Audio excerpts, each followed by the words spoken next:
राधे राधे भक्तों, आप सभी का स्वागत है हमारे चैनल लाडली जी ब्लॉग में। और आज हम आपको माघ मास के कृष्ण पक्ष की तिल चौथ व्रत कथा सुनाएंगे। पार्वती जी बोली, हे पुत्र, माघ मास में किस गणेश का पूजन तथा क्या भोजन करना चाहिए? गजानन बोले, हे माता, इस मास में भालचंद्र गणेश का षोडशोपचार पूजन करके तिल के 10 लड्डुओं का भोग लगाएं तथा उन्हें अपनी श्रद्धा के अनुसार दक्षिणा के साथ ब्राह्मण को दें और 10 लड्डू स्वयं खावें। सतयुग में हरिश्चंद्र नाम का एक धर्मात्मा साधु से भी सत्यवादी राजा था। उसके राज्य में कोई भी दुखी नहीं था।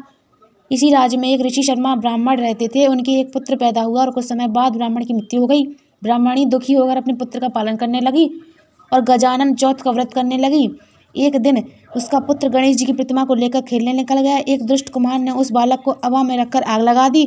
उधर जब लड़का घर नहीं आया, ब्राह्मणी को बहुत दुख हुआ और वह डरती हुई गजानन से अपने पुत्र के लिए प्रार्थना करने लगी और कहने लगी, हे अनाथों के नाथ, मेरी रक्षा करो, मैं आपकी शरण में हूँ।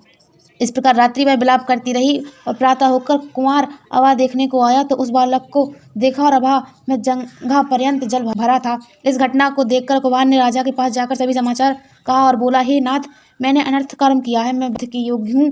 हे प्रभु, मैंने अपनी कन्या के विवाह के लिए बर्तनों का अवा लगाकर, लेकिन बर्तन ना पके। मुझे एक चेटक जानने वाले ने बताया कि तुम किसी बालक की बलि दे दो और तुम्हारे अवा पक जाएंगे। मैंने इस ब्राह्मण बालक की बलि दी, परंतु अवा में जल भरा रहा और बालक खेल रहा है। उसी समय ब्राह्मणी आई और अपने बालक को उठाकर कलेजे से लगाकर चूमने लगी। उसी समय राजा हरिश्चंद्र बोले, हे ब्राह्मणी, तेरे पुत्र अग्नि में भस्म क्यों नहीं हुआ? ऐसा कौन सा व्रत तब करती हो? ब्राह्मणी बोली, विद्या नहीं जानती और ना कोई जब जानती हूँ। मैं संकट गणेश नामक चौथ का व्रत करती हूँ। इस व्रत के प्रभाव से मेरे पुत्र कुशल पूर्वक है। राजा बोला, आज से प्रजा इस व्रत को करे। समस्त नगरवासी श्री गणेश जी का व्रत करने लगे। श्री कृष्ण बोले, हे धर्मराज, तुम भी इस व्रत को अवश्य करो। इसके प्रभाव से तुम्हारे सभी मनोरथ पूर्ण होंगे और शत्रुओं पर विजय प्राप्त करोगे। युधिष्ठिर ने इस व्रत के प्रभाव से अपना राज्य पुनः प्राप्त कर लिया। यदि आपको वीडियो अच्छी लगी तो चैनल को सब्सक्राइब करें, वीडियो को लाइक करें और ज़्यादा से ज़्यादा शेयर करें। राधे राधे।